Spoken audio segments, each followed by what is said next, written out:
Hello बच्चों, start करेंगे हम लोग। एक हमारा रह गया था प्रूफ बेटा कि torque on a dipole in a uniform magnetic field, ये रह गया था। और उसके बाद हम लोग electric flux and then Gauss law आज हम पढ़ेंगे, स्टार्ट करेंगे। ठीक है ना बेटा? वो कहता है कि torque on a dipole in a uniform magnetic field. बेटा मान लीजिए ये आपने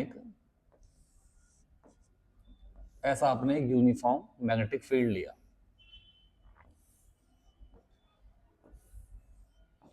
ठीक है, और यहां अपन लिया बेटा डाइपोल लिया। सब जानते हैं डाइपोल बेटा, एक चार्ज लिया अपन ने और एक चार्ज यहाँ पे लिया, है ना। यहाँ लिया अपन ने माइनस क्यू, यहाँ अपन ने लिया प्लस क्यू। तो बेटा जो फोर्स लगेगा प्लस क्यू पे, जो बेटा फोर्स लगेगा प्लस क्यू पे, वो लगेगा इन डायरेक्शन ऑफ इलेक्ट्रिक फील्ड। तो बेटा इस पे लगा फोर्स कहाँ को? इन डायरेक्शन ऑफ इलेक्ट्रिक फील्ड। ठीक है, जो ये डाइपोल की लेंथ है बेटा, ये 2a ले लिया आपने,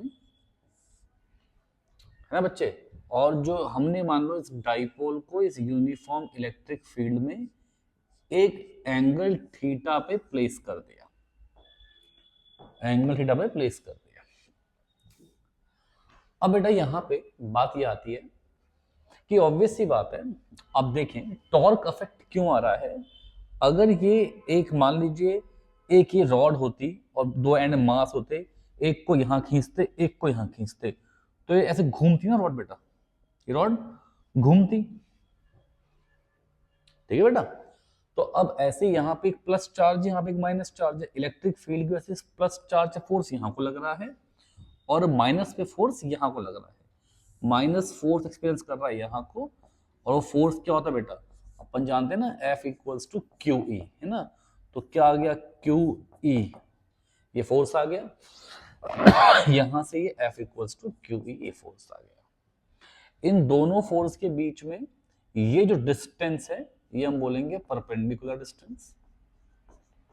ये क्या पुत्र? परपेंडिकुलर डिस्टेंस है बिटवीन टू फोर्स लाइंस। ठीक, अब ये एंगल थीटा, तो हमको पता है कि जो सामने हो परपेंडिकुलर, ये क्या है? हाइपोटेन्यूज। तो मान लो ये लेंथ अगर आपसे x मान लेते, तो x अपॉन में 2a is equals to sine theta. तो यहां से हम बेटा x क्या मिल जाता? 2a sine theta. यहां से हमको x मिल जाता 2a साइन थीटा। अब बेटा x मिल गया मुझे 2a साइन थीटा। तो बच्चे मेरे को एक बार पता है, जो टॉर्क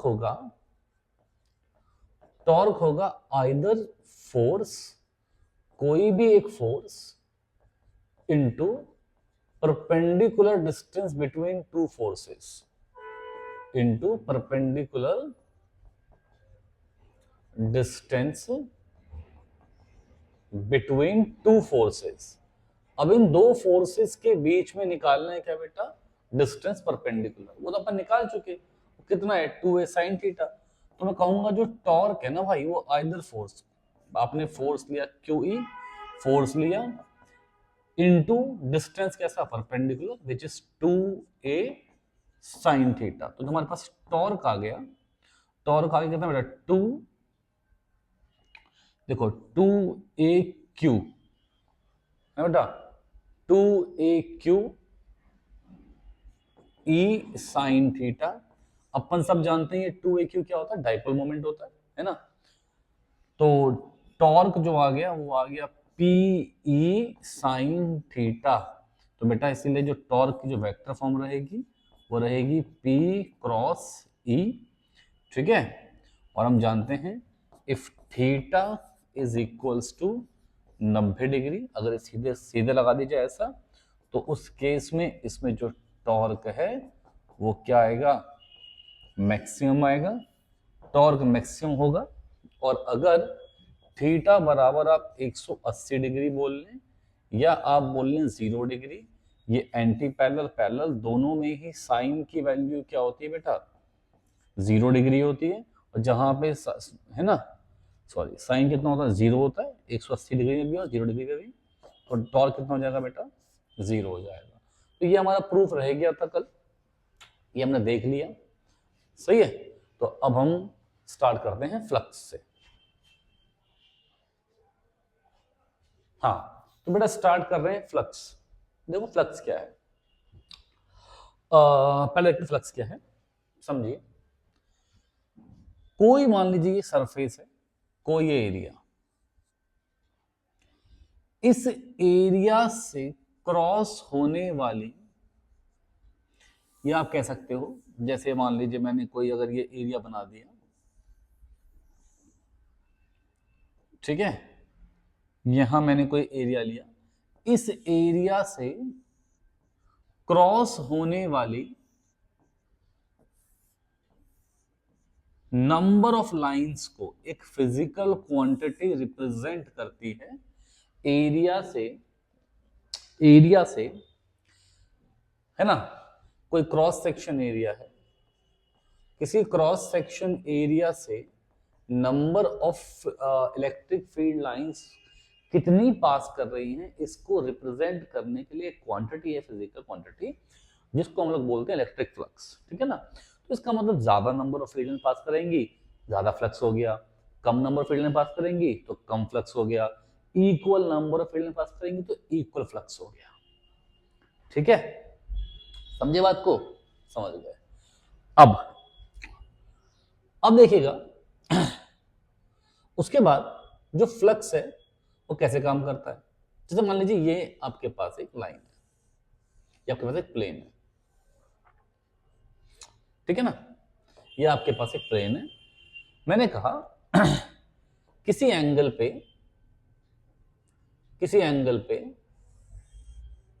इलेक्ट्रिक फील्ड लाइन यहां से पास करी, ठीक है। अब एंगल जो आप लेते हैं इलेक्ट्रिक फील्ड लाइंस का, या इलेक्ट्रिक फील्ड का जो आप एंगल लेते हैं किसी प्लेन से, वो हमेशा एंगल लेते हैं सरफेस के एरिया वेक्टर से, सरफेस के एरिया वेक्टर से। तो अब ये एरिया वेक्टर क्या होता है, ये एरिया वेक्टर क्या होता है, एरिया वेक्टर मान लीजिए ये एक सरफेस है, ये एक सरफेस, इस सरफेस के परपेंडिकुलर जो वेक्टर है, इसके जो वेक्टर परपेंडिकुलर है उसको हम लोग क्या बोलते हैं बेटा, एरिया वेक्टर। क्या बोलते हैं हम लोग उसे, एरिया वेक्टर, ठीक है। जो सरफेस के परपेंडिकुलर है उस वेक्टर को हम लोग क्या बोलते हैं बेटा, एरिया वेक्टर कहते हैं, ठीक है। तो अब मैंने कहा कि यार ठीक है, इस सरफेस के अपन ने ड्रॉ करा परपेंडिकुलर, और हमेशा जो परपेंडिकुलर है वो आउटवर्ड ड्रॉ होगा, कैसे बेटा, आउटवर्ड ड्रॉ होगा, तो ये इसका एरिया वेक्टर हो गया। मैंने कहा यार इसके बीच में एक एंगल बन रहा है थीटा, क्या बन रहा है, एंगल थीटा एंगल बन रहा है। तो थीटा एंगल बन रहा है तो बेटा देखो, तो ये इलेक्ट्रिक फील्ड इसके अलोंग तो कितना हो गया साइन, और ये इलेक्ट्रिक फील्ड इसके अलोंग कितना हो गया बेटा कॉस थीटा। तो इलेक्ट्रिक फील्ड लाइंस आप वो लेते हैं जो एरिया वेक्टर के अलोंग होती है। तो इलेक्ट्रिक फील्ड का कॉस कंपोनेंट एरिया वेक्टर के अलोंग है, इसीलिए जो आपका फ्लक्स होगा वो फ्लक्स होगा ई ए कॉस थीटा। क्या फ्लक्स होगा, ई ए कॉस थीटा। और हम सबको पता है बेटा ए डॉट बी मतलब कि magnitude of B into cos theta, that's why ये क्या बन जाएगा, ई डॉट ए बन जाएगा, और दोनों का डॉट प्रोडक्ट है। तो फ्लक्स कैसी क्वांटिटी हो गई, फ्लक्स एक स्केलर क्वांटिटी हो गई, ठीक है, समझे बेटा, समझ गया। मान लीजिए बेटा यहां पे एक कोई क्यूब था, है ना, और उसके दो सरफेस थे, ऐसे ऐसे ऐसे, और ये मतलब मैं क्यूब चाहे तो पूरा ड्रॉ कर दूं। अब इस क्यूब से ये फील्ड लाइंस कुछ इस तरीके से आई, इस क्यूब से ये फील्ड लाइंस कुछ इस तरीके से आई, ठीक है। अगर बेटा मैं सिर्फ ये सरफेस देखूं, अगर मैं ये सरफेस देखूं, सरफेस 1 देखूं, तो मैंने कहा कि इससे बाहर को निकलता हुआ एरिया वेक्टर, तो इस सरफेस से बाहर को एक एरिया वेक्टर होगा। ठीक है, समझ पा रहे हैं ना? फील्ड लाइन ऐसे आ रही है और एरिया वेक्टर ऐसे जा रहा है, तो आप यहां बोल सकते हैं कि field line and area vector के बीच में जो एंगल है वो कितना एंगल है? 180 डिग्री। कितना एंगल है बेटा? 180 डिग्री। तो यहां से जो फ्लक्स इनवर्ड जाएगा, यहां से जो फ्लक्स इनवर्ड जाएगा, यहां से फ्लक्स जो इनवर्ड जाएगा, वो फ्लक्स कितना है बेटा? वो फ्लक्स इतना है। कितना? ई ए कॉस 180 डिग्री। इसका मतलब ई ए कॉस 180, मतलब कि -1, तो कितना आ गया बेटा? -a। ठीक है बेटा, अब यहां देखते हैं, यहां पे एरिया वेक्टर इस तरफ को होगा, सरफेस के परपेंडिकुलर और आउटवर्ड, सरफेस के परपेंडिकुलर और आउटवर्ड। तो बेटा मैं यहां पे कहूंगा कि जो एंगल है electric field and area vector के बीच में, एंड एरिया वेक्टर के बीच में जो एंगल है बेटा, वो एंगल है 0 डिग्री। अब अगर electric field and area vector के बीच में एंगल 0 डिग्री है, तो बेटा हम ये बात कहेंगे कि flux is E A cos theta. इसका मतलब कि ई ए कॉस 0 डिग्री, इसका मतलब कि ई ए। अब यार बेटा मुझे साफ साफ दिख गया कि यहां से जो आने वाला फ्लक्स है वो नेगेटिव है, यहां से जो आने वाला फ्लक्स है वो पॉजिटिव है। दोनों को बेटा अगर मैं ऐड कर देता हूं, तो जो फाई नेट जो होगा, जो नेट फ्लक्स होगा, वो बेटा -EA प्लस EA, मतलब 0 आएगा। कहां से पुत्र? यहां से नहीं आएगा। ये तो एक सिंगल सरफेस है, एक थिन सरफेस है, यहां से नहीं है ना। एक जब किसी सरफेस में इनवर्ड भी जाए ऑब्जेक्ट, किसी सरफेस में इनवर्ड जाए और वैसे फिर आउटवर्ड भी जाए, तो उसे हम क्या बोलते हैं? वहां पे नेट फ्लक्स कितना होगा? 0 होगा। वहां पे कितना होगा नेट फ्लक्स बेटा? 0। शेप कुछ भी हो, वो मैटर नहीं करता। दूसरी बात मैं कह रहा हूं कि क्रॉस सेक्शन एरिया, समझा दो बेटा ये क्या बात है। फॉर एग्जाम्पल एक ये शेप, फॉर एग्जाम्पल ये एक हेमिस्फेरिकल कर्व है, ठीक है, और एक कुछ ये शेप, ये कुछ ये शेप।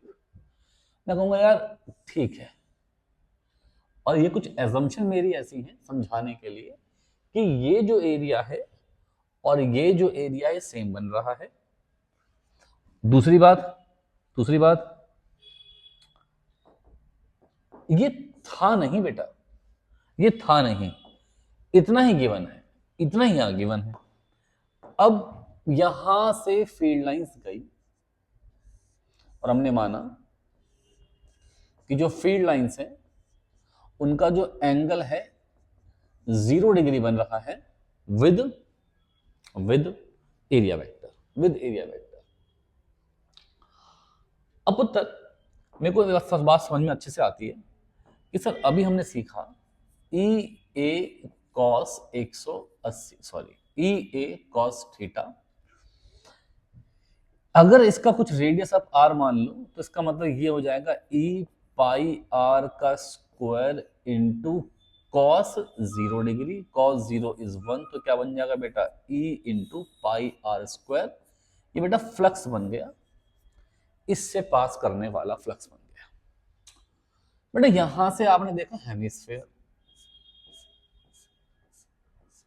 यहां से आपने देखा हेमिस्फेयर, तो यार मेरे लिए ना बड़ा मुश्किल हो जाएगा। अब आप कहोगे सर एक काम करो, इसमें छोटा सा एरिया डीएस पकड़ लो, ठीक है। उस छोटे से एरिया से जो फील्ड लाइन पास कर रही होंगी आपको इसके द्वारा फ्लक्स निकालना है। सर हमने एक बात सीखी हुई है, बचपन से सीखी हुई है एक बात, कि जब छोटा सा एरिया पता हो तो उसको आप कर दो ई डॉट डी एस, क्योंकि इलेक्ट्रिक फील्ड तो कैसा है, यूनिफॉर्म इलेक्ट्रिक फील्ड। कैसा इलेक्ट्रिक फील्ड है, यूनिफॉर्म। इसको कर दो आप इंटीग्रेट, तो आपको क्या मिल जाएगा, फ्लक्स मिल जाएगा, है ना। पर मैंने आपसे कहा, अभी कुछ देर पहले कहा कि कितनी फील्ड लाइंस पास कर रही हैं क्रॉस सेक्शन एरिया से। किससे बेटा, क्रॉस सेक्शन एरिया से। मैं इंस्टीड ऑफ कि मैं ये पूरा सोचूं, ये पूरा लगाऊं, मुझे साफ साफ दिख रहा है कि ये जो मैंने बाद में माना एरिया, यही तो इसका क्या है, क्रॉस सेक्शन एरिया। यही इसका क्या है, क्रॉस सेक्शन एरिया। ध्यान रखिएगा ये था नहीं, अगर ये सरफेस होता, अगर ये प्रॉपर हेमिस्फीयर होता तो कहानी अलग होती। ये तो सिर्फ ये कर्व था, तो ये मैंने खुद अज्यूम कर दिया, समझ गए ना। तो क्रॉस सेक्शन एरिया जो होगा वो कितना है, वो अभी भी कितना है, पाई आर का स्क्वायर। कितना है, पाई आर का स्क्वायर। फील्ड कितना आ रहा है, ई। तो यहां से पास करने वाला फ्लक्स भी क्या हो गया बेटा, ई पाई आर का स्क्वायर। इसमें देखो, ऐसा मानो कि इसका भी कुछ क्रॉस सेक्शन एरिया था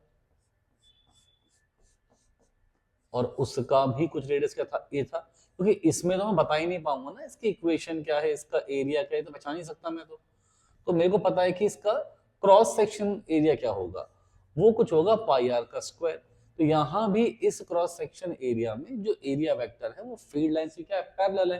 कितना एंगल, 0 डिग्री। तो यहां भी जो फ्लक्स आपका आया वो कितना आ गया, ई इंटू पाई आर का स्क्वायर। तो समझ रहे हैं। तो हमारी जो प्राथमिकता है, जो हमको देखना है, वो क्या देखना है बेटा, कि उसका क्रॉस सेक्शन एरिया क्या है। हमें पूरा फोकस किस पे करना है बेटा, क्रॉस सेक्शन एरिया पे करना है। तो कुछ बातें हैं, पढ़ लेते हैं। Electric flux, this physical quantity is used to measure strength of electric field. भाई सही बात है, कितना इलेक्ट्रिक फील्ड लाइंस पास करेंगी उतना ज्यादा क्या होगी, इलेक्ट्रिक फील्ड की स्ट्रेंथ होगी। The electric flux can be understood graphically by total number of lines passing through an area.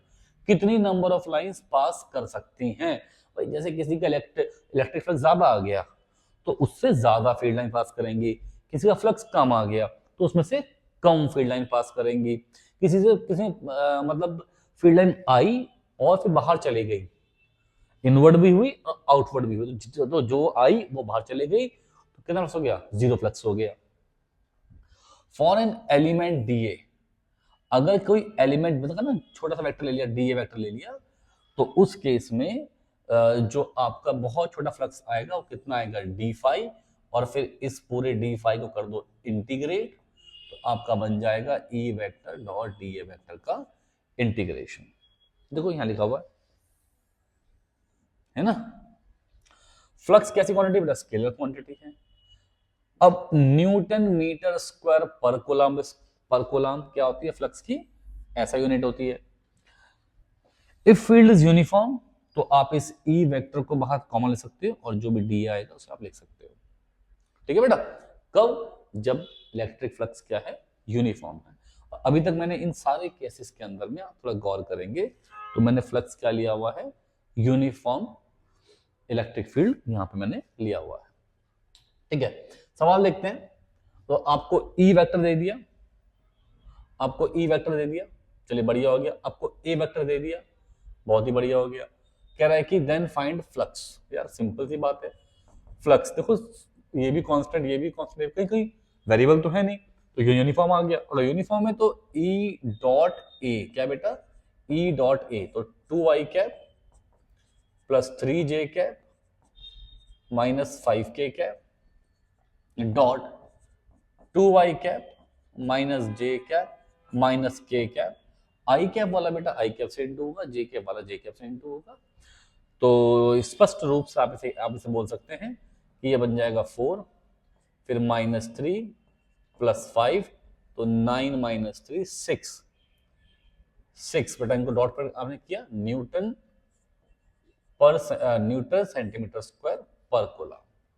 ये आपका क्या आ गया बेटा, फ्लक्स आ गया। ठीक है, इसमें देखते हैं बेटा, a thin disc of area is placed in XY plane. लो XY प्लेन पे है और उससे एक यूनिफॉर्म इलेक्ट्रिक फील्ड पास कर रहा है। चलो मान लेते हैं इसमें डायग्राम नहीं दिया हुआ है, तो मैं ऐसा एज्यूम करता हूं कि वो डिस्क कुछ ऐसे रखी गई है और इस डिस्क का जो एरिया है वो 2 मीटर स्क्वायर इसका एरिया है डिस्क का। अब डिस्क का एरिया 2 मीटर स्क्वायर है, तो पुत्र मैं कुछ ऐसा मानता हूं कि जो इलेक्ट्रिक फील्ड लाइंस जो इलेक्ट्रिक फील्ड आ रहा है यहाँ से वो यूनिफॉर्म है। बेटा अभी हम क्वेश्चन देखेंगे नॉन यूनिफॉर्म में भी, ठीक है ना, अभी बात करते हैं सिर्फ यूनिफॉर्म की। कैसा बेटा, यूनिफॉर्म इलेक्ट्रिक फील्ड। तो अगर यूनिफॉर्म इलेक्ट्रिक फील्ड है तो बेटा जी फाई सिंपल सिंपल क्या था, वो था E डॉट ए, और जो एरिया वेक्टर आप देख रहे हैं, मैंने अगर ये माना हुआ है तो एरिया वेक्टर क्या लोगे, 2i कैप मीटर, क्योंकि वो भी x के अलॉन्ग। किस अलॉन्ग बेटा, या तो आप सिंपल सिंपल बोल लो कि सर ई ए कॉस थीटा है और थीटा को पुट कर लो कितना 0 डिग्री, या बोल लो कि सर ऐसा है कि आपको दिख रहा है कि x के अलॉन्ग जा रहा है तो एरिया लिख दो 2i कैप। मर्जी है आपकी, है ना, कैसे कर लो, कहानी सेम बनेगी, बात सेम बनेगी। तो अब हम बोलेंगे कि E डॉट है तो 2i cap minus J cap plus 4k cap dot 2 metre square I cap. I cap वाला आई कैप से इंटू होगा तो फाई कितना आ गया बेटा, 4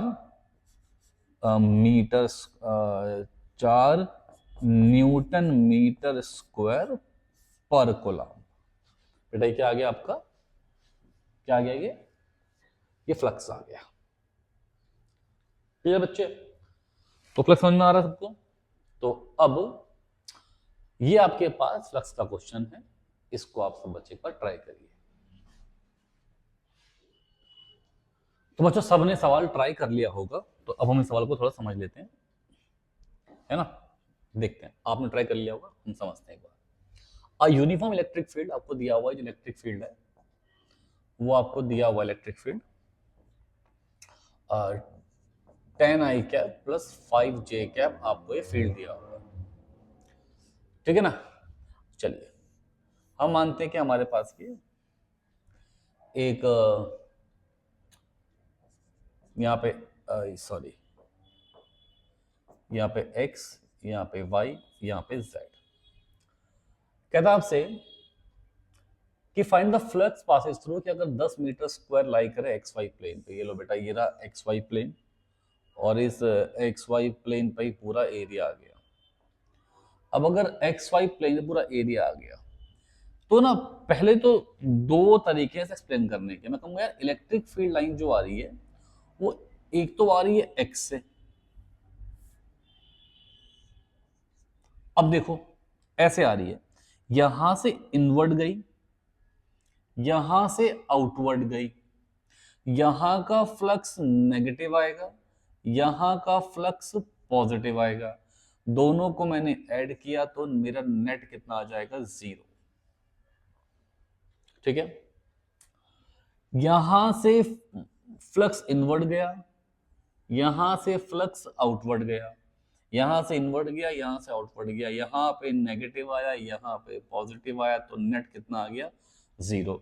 तो मैं देख सकता हूं ऐसे भी कि अगर XY प्लेन पे है तो फील्ड है तो ऐसे आ रहा है, ऐसे आ रहा है। एक तरीका और है, ये रहा एरिया, तो ये क्या होगा, इसका एरिया वेक्टर सरफेस के परपेंडिकुलर और आउटवर्ड, सरफेस के परपेंडिकुलर और आउटवर्ड, तो ये क्या है, इसका एरिया वेक्टर। तो मेरे को ना साफ साफ दिख गया कि पहले वाले केस के अंदर में जो एरिया वेक्टर बन रहा है ना, वो बन रहा है 10 मीटर स्क्वायर, ये बन रहा है वोल्ट पर मीटर। तो बेटा तो वोल्ट पर मीटर फ्लक्स की असाइनमेंट होती है, ठीक है ना, सॉरी इलेक्ट्रिक फील्ड की। तो 10 मीटर स्क्वायर, अब बेटा वो किस पे आ रहा है, के कैप पे आ रहा है, किस पे आ रहा है, के कैप पे, ठीक है ना। तो जो फ्लक्स होता है बेटा, फ्लक्स क्या होता है, देखो एक तो अपन ने कर लिया एक्सप्लेन पहले ही, एक तरीका ये भी तो है ना, फ्लक्स क्या होता है, ई डॉट ए, अब फ्लक्स है ई डॉट ए, तो देखो बेटा ई डॉट ए का मतलब ऐसा हुआ कि आपने लिखा पहले ई, फिर डॉट किया तो क्या हो गया 10 के कैप। बच्चे हम सब जानते हैं आई कैप वाला डॉट के अंदर में आई कैप वाला आई कैप से इंटू होता है, जे कैप वाला जे कैप से इंटू होता है, के कैप वाला के कैप से इंटू होता है। तो ये आई कैप वाला जब आई कैप है नहीं तो है नहीं, तो कितना फ्लक्स आएगा बेटा, जीरो आएगा। ठीक है, तो सेकंड देखते हैं, सेकंड केस में समझते हैं पूरी कहानी बेटा अच्छे से, पूरा डेप्थ में। बस जो समझा रहे हैं इससे बाहर कुछ नहीं आएगा, कुछ नहीं, क्योंकि मैं हर पॉसिबल केस समझा रहा हूं बेटा, हर पॉसिबल केस। ठीक है, थोड़ा लेक्चर बड़े बन जाएंगे पर समय भरपूर है आपके पास, कोई दिक्कत थोड़ी है। ठीक है ना, एक्स जेड प्लेन पे है, ये रहा एक्स जेड प्लेन। अब जो आपके पास जो एरिया है, अब वो एरिया एक्स जेड प्लेन पे है। अब अगर एरिया एक्स जेड प्लेन पे है तो बेटा तू यह समझ सकता है कि जो फील्ड लाइन जेड से पास करेंगी वो भी जीरो बनाएंगी फ्लक्स, जो एक्स से पास करेंगी वो बनाएंगी। मुझे चल अब उतना तो मैं समझ ही गया हूं, बस देख तो लिखना कैसे है। तो जानता हूं कि इस प्लेन का जो एरिया वेक्टर है वो परपेंडिकुलर होगा और वो अलोंग होगा वाई एक्सिस। तो मैं बोल दूं 10 आई कैप, सॉरी वाई के अलोंग है ना, तो 10 जे कैप, 10 जे कैप। अब ये आ गया 10 जे कैप आ गया, तो बेटा मुझे तो बता 10 जे कैप आया तो क्या मैं ये बात कह सकता हूं बेटा कि इसका मतलब जो फ्लक्स होगा वो फ्लक्स होगा E vector dot A vector. अब ई वेक्टर कितना बच्चे, कहां गया कहां गया कहां गया, ये रहा 10 आई कैप प्लस 5 जे कैप डॉट कितना है एरिया वेक्टर 10 जे कैप। अब यार आई कैप यहाँ पे तो है नहीं, तो जे कैप वाला जे कैप से इनटू होगा तो 50 बेटा वोल्ट मीटर, क्या बेटा 50 वोल्ट मीटर क्या आ गया, फ्लक्स आ गया। ठीक है, बहुत ही बढ़िया बेटा, बहुत ही बढ़िया, तो अच्छे समझ रहा बात को, मुझे ऐसा लग रहा है। थर्ड देख, थर्ड देख बेटा, बार बार ड्रॉ कर रहा हूं समझाने के लिए, क्लियरिटी के लिए कॉन्सेप्ट की। अगला है वाई जेड प्लेन, ये वाई है, ये जेड है, ये एक्स है। अगला है वाई जेड प्लेन, ले बेटा ये रहा वाई जेड प्लेन,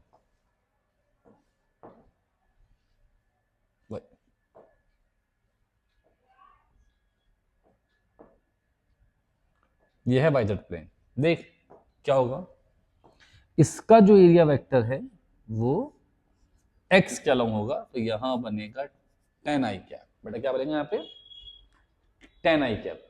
तो अब मैं बोलूंगा जो इलेक्ट्रिक फील्ड मेरे पास आने वाला है, जो इलेक्ट्रिक फील्ड मेरे पास आने वाला है वो आएगा बेटा, लिख 10 आई कैप प्लस 5 जे कैप डॉट 10 आई कैप, तो इसका मतलब 100 वोल्ट मीटर। समझ गए ना कि कैसे लेना है एरिया वेक्टर, सब कुछ समझ अच्छे से आ गया बेटा एग्जांपल से, बहुत ही बढ़िया बात है, शाबाश।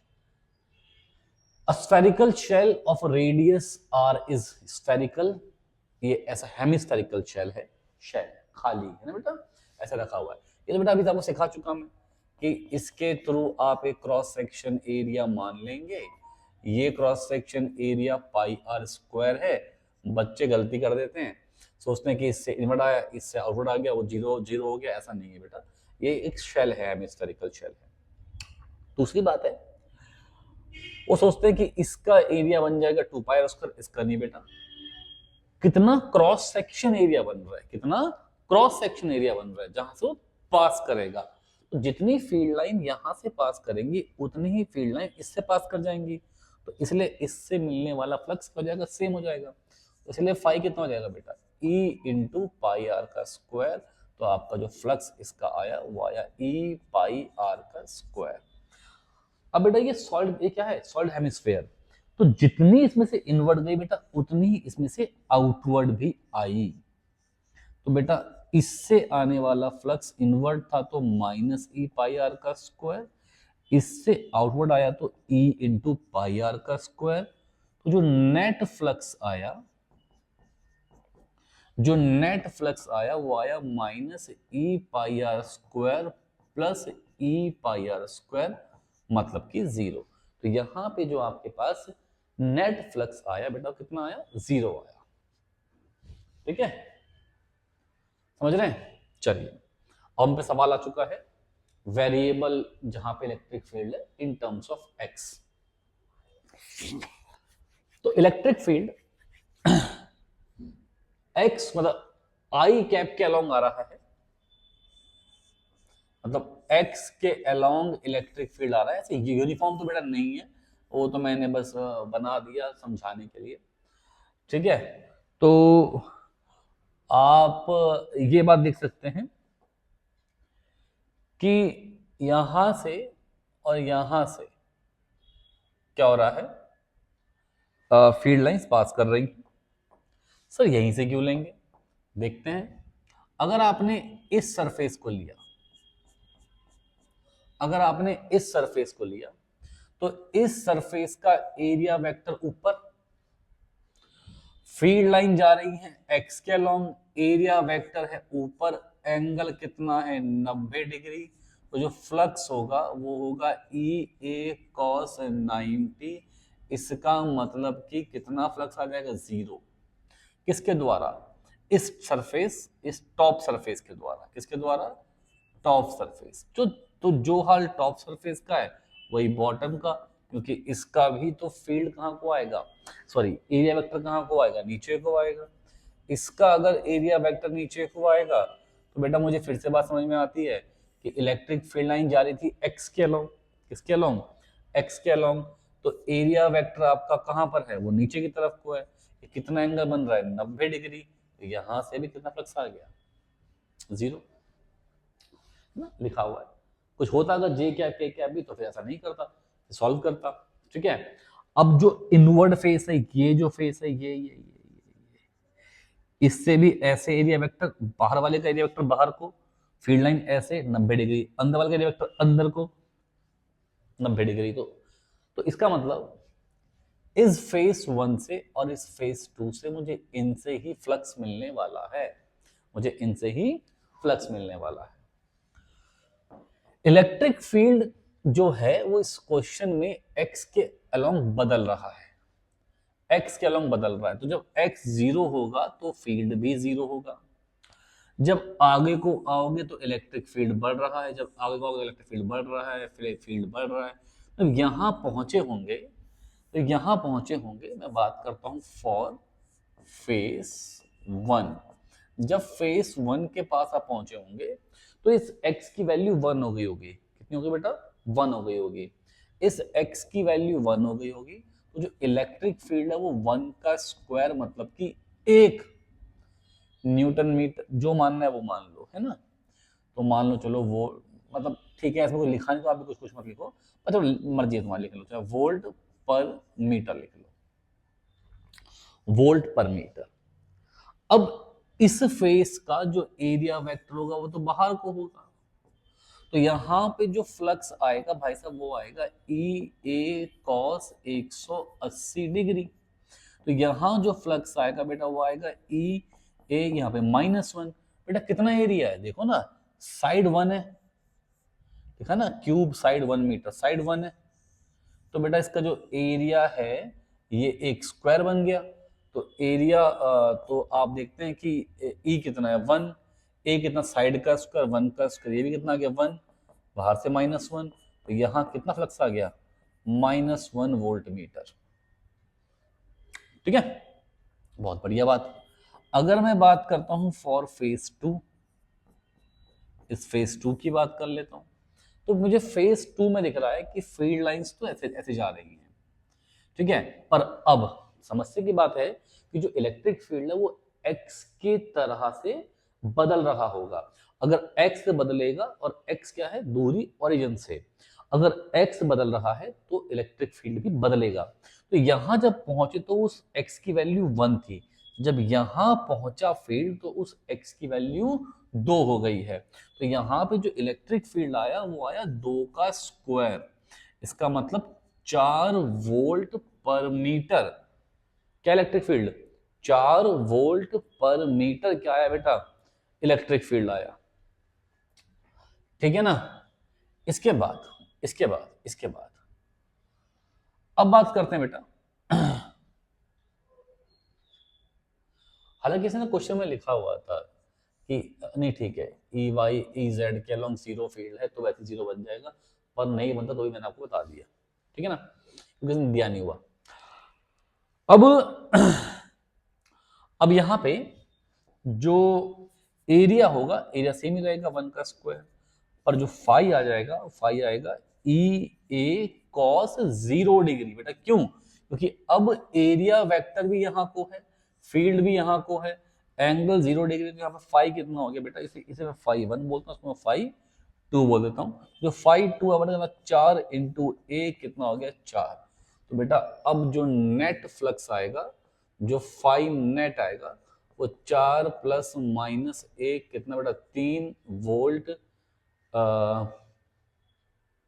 3 वोल्ट मीटर हमारा क्या आ गया बेटा? नेट फ्लक्स आ गया। क्या आ गया? नेट फ्लक्स आ गया। आई थिंक आप समझ गए होंगे, एक बार खुद भी लिख के देखें, हाथों हाथ याद हो जाएगा आपको। हाँ, तो बेटा गॉस थ्योरम, गॉस थ्योरम कहता है कि net electric flux passing through any closed imaginary surface is 1 upon epsilon not time. देखो बेटा क्या कहता है, समझना। मान लो बेटा ये एक चार्ज है, ठीक है, मैंने बनाया इसके पास में एक गॉसियन सरफेस। बेटा गॉसियन सरफेस क्या है? इस चार्ज को एनक्लोज्ड करता हुआ एक सरफेस। ठीक है ना? अब मैंने कहा कि इस गॉसियन सरफेस से ऑब्वियस सी बात है प्लस से फील्ड लाइंस बाहर की तरफ को जाती है। और सर हर जगह क्या सेंटर रखा मैंने ना? सेंटर में रखो या ना रखो कुछ फर्क नहीं पड़ता, कहीं भी रख दो। ठीक है ना? सर इसका ना एक बहुत छोटा एरिया ds मान लो। क्या मान लो? ds मान लो। सर यहाँ पे ds वेक्टर गया, यहाँ को आपका e वेक्टर आ गया। अच्छा कोई बोले ना इलेक्ट्रिक फील्ड यूनिफॉर्म है, क्या इलेक्ट्रिक फील्ड यूनिफॉर्म नहीं है, डायरेक्शन बदल रही इलेक्ट्रिक फील्ड की, एक बार यहाँ को है, एक बार यहाँ को, एक बार यहाँ को। मैग्नीट्यूड क्या है? यूनिफॉर्म है, मतलब हर तरफ को सेम क्या जाएगा? इलेक्ट्रिक फील्ड जाएगा। ठीक है ना? मैग्नीट्यूड के टर्म्स में, ना कि डायरेक्शन के टर्म्स में। तो मैंने कहा यार ठीक है, यहीं को आपका ये कुछ इलेक्ट्रिक फील्ड आ गया, तो हमने कहा यार ई डॉट ds इसका करो इंटीग्रेशन, तो आपको कंप्लीट फ्लक्स मिल जाएगा। यही सीखते हैं भाई, यही सीखते हैं, कोई दिक्कत नहीं। अब सर ये इलेक्ट्रिक फील्ड जो था एक चार्ज q के द्वारा, यार बिल्कुल, तो ई डॉट ds तो ये बन जाएगा E ds cos 0 degree phi cos 0 1, तो E uniform electric field in terms of magnitude is uniform constant, तो बाहर लिख दिया। तो कितना आ गया? ds आ गया, यहाँ फाई। अच्छा एक ना बुकों में तामझाम कर रखा है कि यहाँ पे ना ऐसे गोला मार देते हैं, गोला गोला। इस गोले से कोई फर्क पड़ता नहीं है, हालांकि बस ये रिप्रेजेंट करने के लिए होता है कि ये जो आप बात कर रहे हैं क्लोज्ड सरफेस की बात कर रहे हैं। किसकी बात कर रहे हैं? क्लोज सरफेस की बात कर रहे हैं, चार्ज एनक्लोज्ड है ना, या क्लोज सरफेस की बात कर रहे हैं, इसलिए गोला लगा देते हैं बीच में। तो अब मुझे पता है कि मैंने अगर सारे के सारे एरिया को, सारे के सारे एरिया, समझ रहे हो, सारे के सारे एरिया को मैं अगर जोड़ दूं, छोटा छोटा ds ds ds, ये एक स्फीयर है भाई। स्फीयर क्यों लिया मैंने? एक चार्ज है, इलेक्ट्रिक फील्ड ऐसे भी जाएगा, ऐसे भी जाएगा, ऐसे भी जाएगा, ऐसे भी, ऐसे भी, तो इसे एनक्लोज्ड करता हुआ फील्ड को एक स्फीयर तो पॉसिबल है। वैसे क्यूब भी ले सकते हैं, पर हमारे लिए इजी क्या बैठता है सॉल्व करने के लिए? स्फीयर। ठीक है ना, इसे ले लेते हैं। तो पूरे के पूरे फील्ड को, पूरे के पूरे उस फील्ड को, चार्ज को एनक्लोज करता हुआ, कि उसके द्वारा निकलने वाली फील्ड लाइन को पूरा एनक्लोज कर ले। ऐसा कौन कर रहा है? स्फीयर कर रहा है। तो अगर ये बहुत छोटे छोटे छोटे छोटे स्फीयर के सारे टुकड़े जोड़ दूंगा, तो पूरा जो एरिया बनता है वो क्या बनेगा? इस स्फीयर का पूरा एरिया बनेगा 4 पाई r का स्क्वायर। क्या बनेगा बेटा? 4। ऑब्वियस सी बात है, स्फीयर के छोटे से टुकड़े को जोड़ते चलो पूरे को, तो पूरे स्फीयर का एरिया क्या होता है? 4 पाई r स्क्वायर। तो ये आ गया। Is equal to 5। अब जो इलेक्ट्रिक फील्ड है वो भाई हमने सीखा हुआ है, वो k/r का स्क्वायर होता है। आपने समझ रहे ना, r दूरी पे क्या ले लिया, गॉसियन सरफेस ले लिया, k/r का square, it is 4 pi this r square. अब इस k की वैल्यू अपन ने सीखी थी बचपन में ही, 1 महीना पहले, 1/4 q इंटू आर का स्क्वायर, 4 पाई r का स्क्वायर बराबर में 5। बेटा जी 4 पाई से 4 पाई गया, r स्क्वायर से r स्क्वायर गया, तो हमारे पास जो 5 आ गया वो कितना आया बेटा, q/ε0। ये आपका प्रूफ है किसका, गॉस थ्योरम का।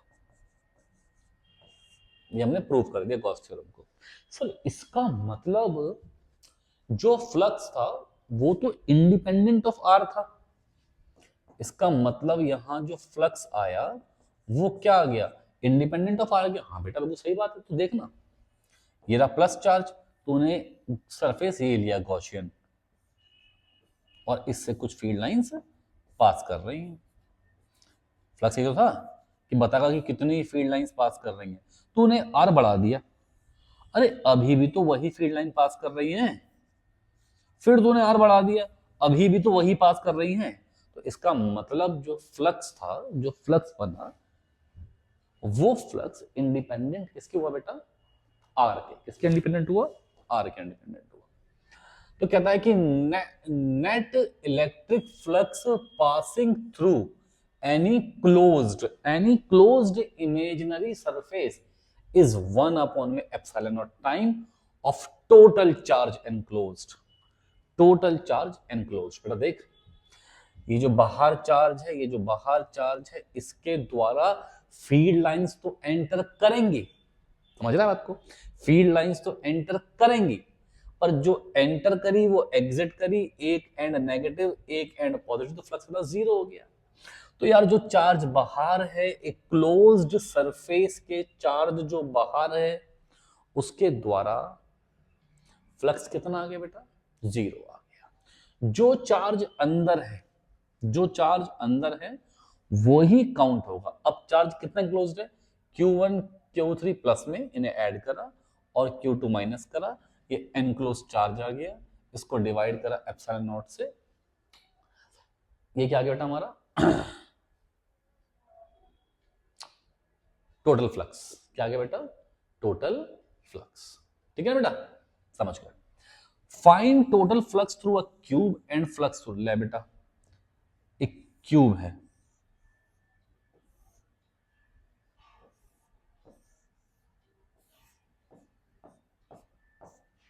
और उसके बीच में तुमने कहीं पे कोई चार्ज रख दिया। यार कोई भी सरफेस हो क्लोज्ड, कोई भी सरफेस क्लोज्ड हो, वो स्फेयर हो, वो क्यूब हो, वो क्यूबॉइड हो, वो मतलब कोई भी स्फेयर, मतलब या क्लोज तो वही करेगा, इसकी वॉल्यूम होगी यार, है ना।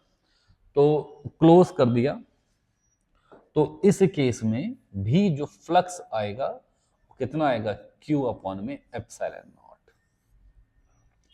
कितना आएगा बेटा, Q/ε0। पूरे क्यूब से बेटा, पूरे के पूरे क्यूब से, पूरे के पूरे क्यूब से Q/ε0 फ्लक्स पास कर रहा है, पूरे के पूरे क्यूब से Q/ε0 फ्लक्स पास कर रहा है। वो कह रहा है थ्रू ईच फेस, या 6 फेस है, कितने फेस हैं बेटा, 6 फेस हैं। अगर 6 फेस हैं तो फ्रॉम ईच फेस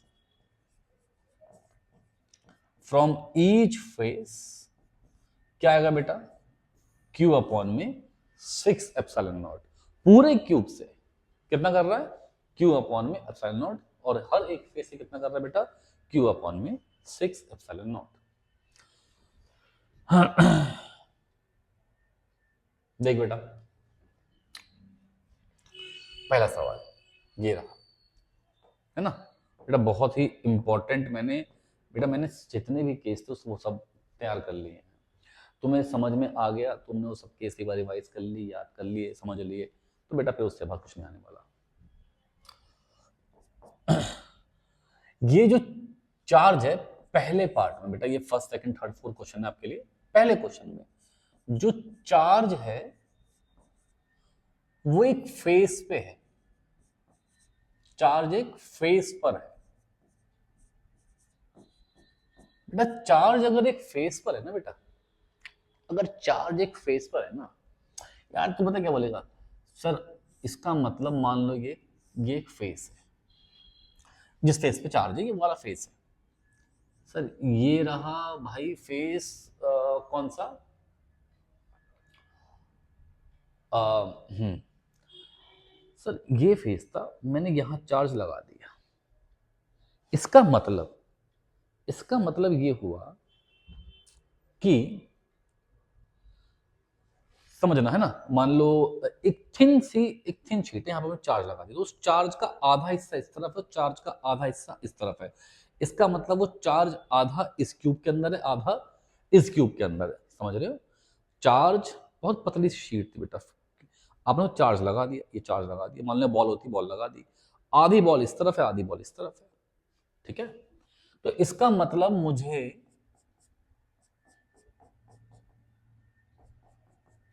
दो क्यूब चाहिए होंगे, इसका मतलब मुझे दो क्यूब चाहिए होंगे।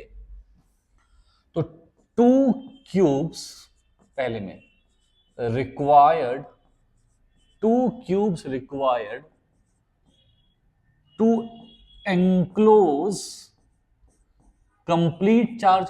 बेटा तो ये भी कह सकते हैं ना कि Q by two charge enclose है। अब अगर Q by two charge enclose है तो Q by two epsilon naught, है ना। और हम ऐसे समझते हैं कि two cubes required to enclose complete cube, two cubes sorry complete charge.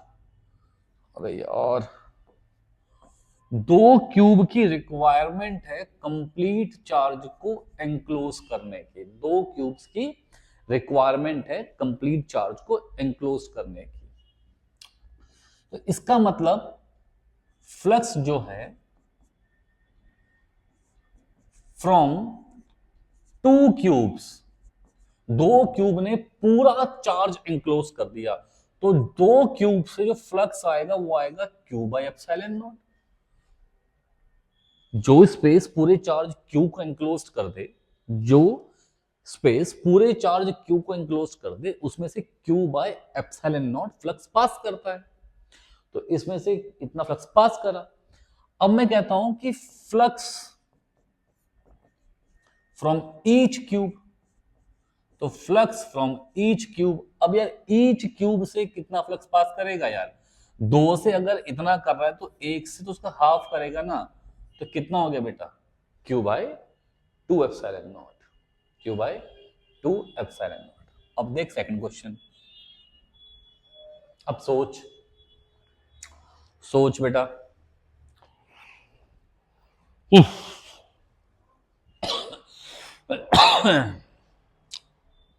कि ये चार्ज इस क्यूब के रखा है कॉर्नर में। तू बेटा ऐसे इमेजिन कर, तू अपने रूम के दीवार का कोना देख, कोना जहां पे दीवारें आके मिल रही ना बेटा, कोना देख, और मान कि वहां पे एक बॉल रखी है। तो अब तो इमेजिन कर, इस इस रूम के इस तरफ भी एक रूम लगाएगा, इस तरफ भी और इस तरफ भी। समझ, एक चाहिए मुझे इस तरफ, एक इसके बैक साइड, समझ रहे ना, एक इसके, जैसे मान ले,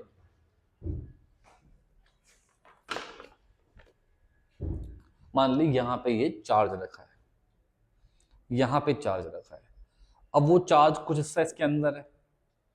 अब समझ, जब तू इस कोने पे बेटा, इस कोने पे, जब तू इस कोने पे एक बॉल सेट करेगा, जब इस कोने पे एक बॉल सेट करेगा बेटा, तो ना क्या होगा पता है, तुझे एक क्यूब लगाना पड़ेगा इस तरफ, एक इसके इस तरफ सामने, एक जो तूने लगाया है इसके सामने। जब तू ये चार क्यूब नीचे लगा देगा ना, तो ये आधी बॉल कवर कर लेगा, आधी बॉल। बाकी जब तू चार क्यूब ऊपर और लगाएगा तो पूरी बॉल कवर कर लेगा। समझ रहा है, थोड़ा बेटा तो इमेजिन करना पड़ेगा, थोड़ा सा करना पड़ेगा। तो इसका मतलब eight cubes are required to cover complete charge. To cover complete charge. तो फ्लक्स जो होगा वो पूरे 8 क्यूब से मिला के, फ्लक्स थ्रू 8 क्यूब्स, बेटा वो जाएगा तेरे पास Q बाय एप्सिलॉन नॉट। कितना बेटा? Q by epsilon naught. तो इसीलिए फ्लक्स थ्रू ईच क्यूब, बेटा flux through each cube is Q by 8 epsilon naught. समझ गए ना? अगर चार्ज को फेस पे रखा है तो 2 क्यूब चाहिए, चार्ज को यहां रखा है कॉर्नर तो 8 क्यूब चाहिए, तो Q by 8 epsilon naught. Third case पे आ जा बेटा, देख थर्ड केस पे आ जा।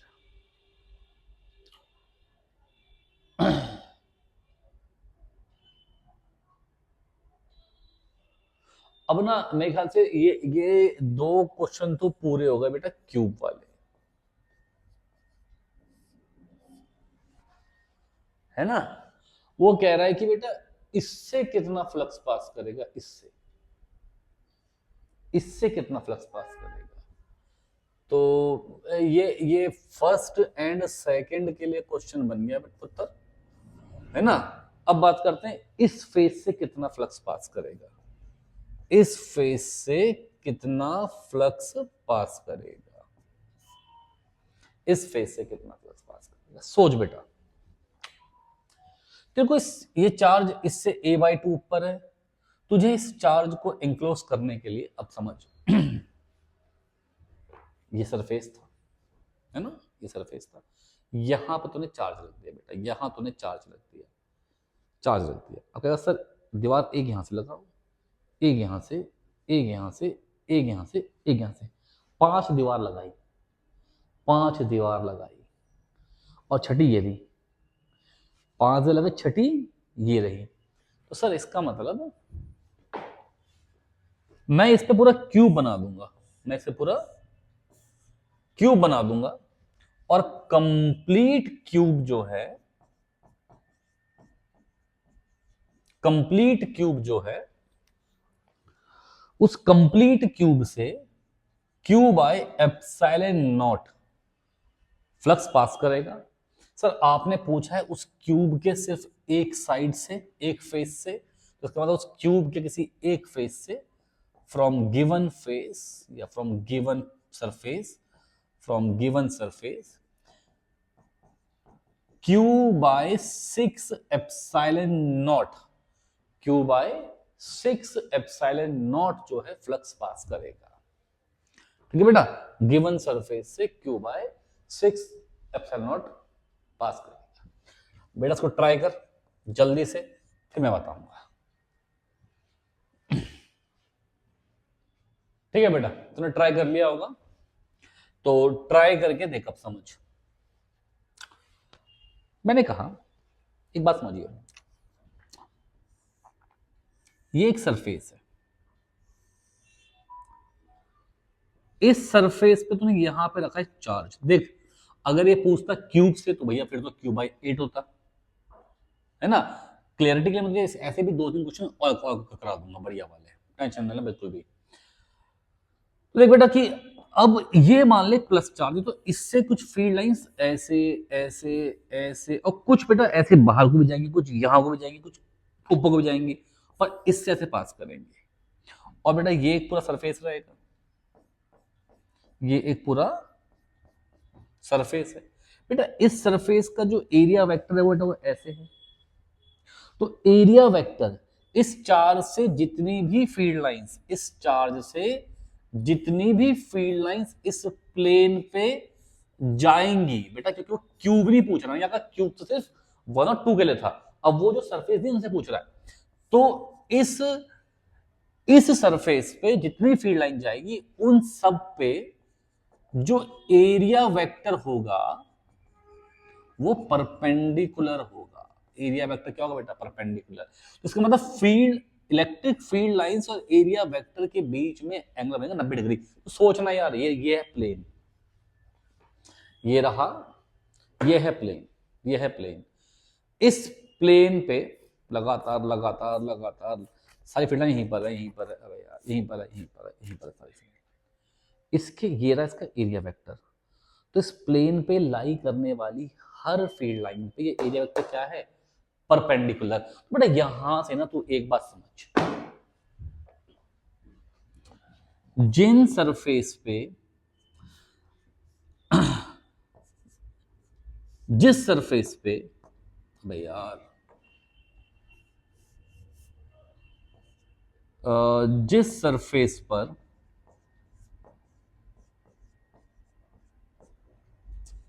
चार्ज खुद होगा उस सरफेस से उसके थ्रू जीरो फ्लक्स बनेगा।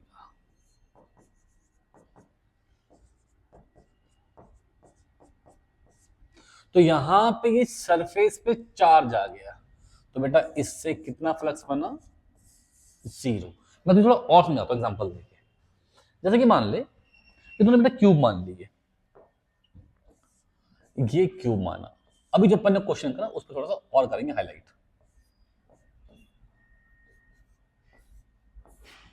यहां पे रखा चार्ज, यहां रखा चार्ज, कोई दिक्कत की बात नहीं है, बिल्कुल नहीं है बेटा, यहां रखा मैंने चार्ज।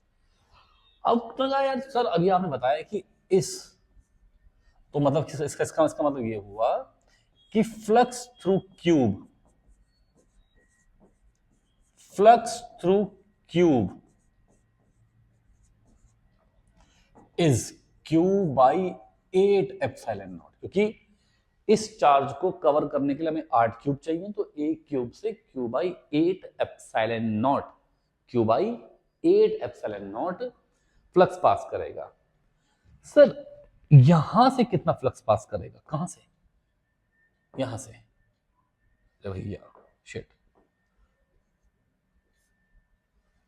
सर यहां से कितना फ्लक्स पास करेगा, भाई इस फेज से जीरो फ्लक्स पास करेगा, क्योंकि चार्ज इसी फेज पर लगा हुआ है।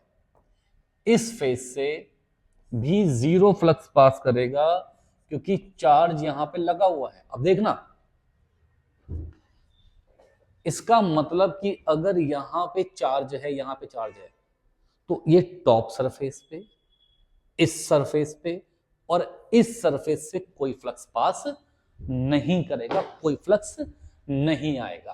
तो फ्लक्स बचा हुआ कहां से आएगा, 3 से ही।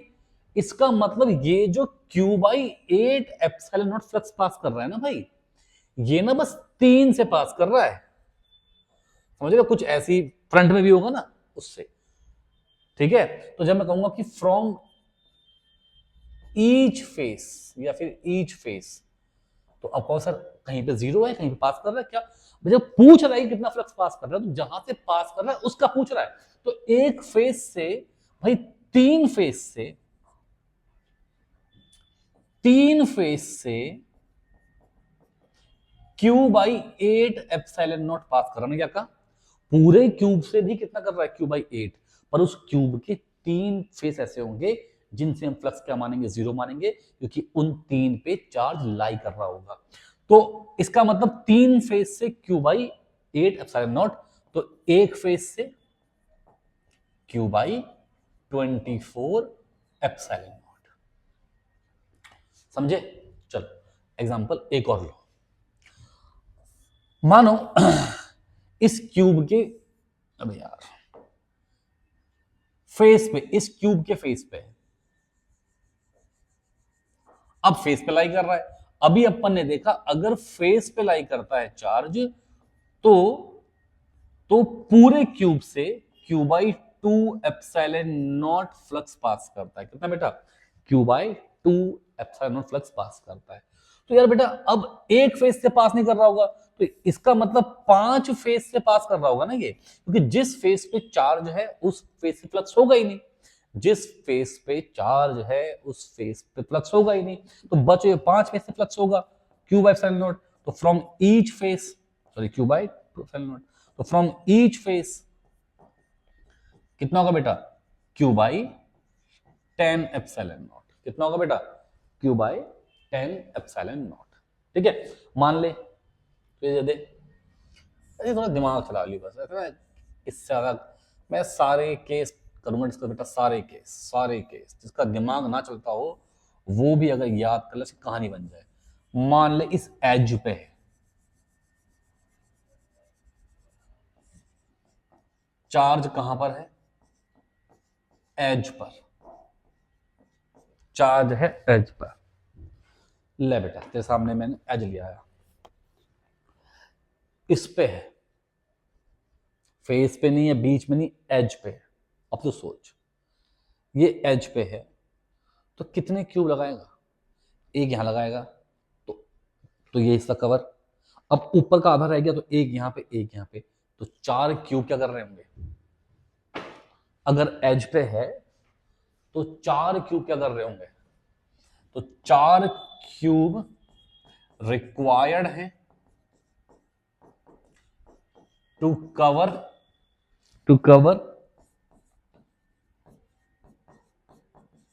Complete charge. तो अगर 4 क्यूब रिक्वायर है टू कवर कंप्लीट चार्ज, तो इसका मतलब ये हुआ बेटा कि Q by 4 epsilon not flux pass करेगा फ्रॉम ईच क्यूब। अब ये हो गया फ्रॉम ईच क्यूब। अब वो पूछे फ्रॉम ईच फेस, तो बेटा थोड़ा सा सोचेगा ना, थोड़ा सोचेगा अगर, तो अगर तू किसी दीवार, जैसे कि ये ना दीवार बेटा, यहां मान ले ये मान ले दीवार है ना, अगर तूने चार्ज इस कोने रख दिया, यहां रख दिया, चार्ज यहां रख दिया, तो क्या देखेगा कि ये जो चार्ज यहां पर है ये इस फेस पे आ रहा है, इस फेस पे आ रहा है, तो 2 फेस पे चार्ज लाई कर गया, तो 2 फेस पे चार्ज लाई कर गया। अगर चार्ज 2 फेस पे लाई कर गया तो 2 फेस से तो फ्लक्स जाएगा नहीं, 2 फेस से फ्लक्स जाएगा नहीं, फ्लक्स जाएगा किससे, 2 फेस से फ्लक्स जाएगा नहीं, फ्लक्स किससे जाएगा, फ्लक्स जाएगा बचे हुए 4 फेसेस से। तो इसका मतलब Q बाई 4 तो पूरे से था, इसका 1/4 कर दो, तो from each face Q by 16 epsilon naught, Q by 16 epsilon not flux pass करेगा। तो आज के लिए फ्लक्स के लिए इतना ही। तो सब बच्चे तैयारी करें, मेहनत करें, रिवाइज करें।